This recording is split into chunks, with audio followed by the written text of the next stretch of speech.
Sellsword pretty much sums it up. A poor man has a sword. A rich man needs a man with a sword. Gold is exchanged. If the poor man knows how to use the sword, maybe he becomes the rich man. One way or another. I'm sure sellswords have a long and illustrious history, but if you meet a sellsword who knows it, best hire someone else. A sellsword should be good at one thing: getting paid to kill people. It's not an easy job.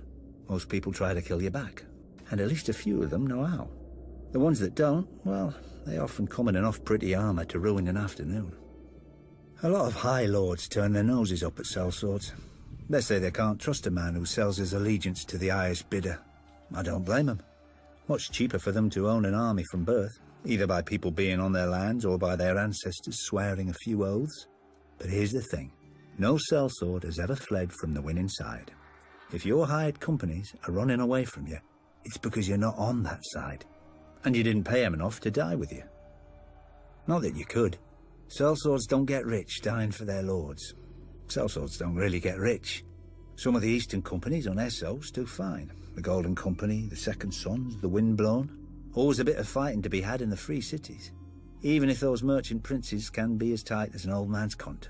But then you're stuck in the heat and dust, hoping some dumb rich prick doesn't try to hire your company to fight Dothraki, because your dumb greedy captain would probably take it. Hedge knights, now, are a different breed. Take a sellsword and remove the sense. They get their name from where they sleep, under the edges of the Seven Kingdoms, in ditches, in stables.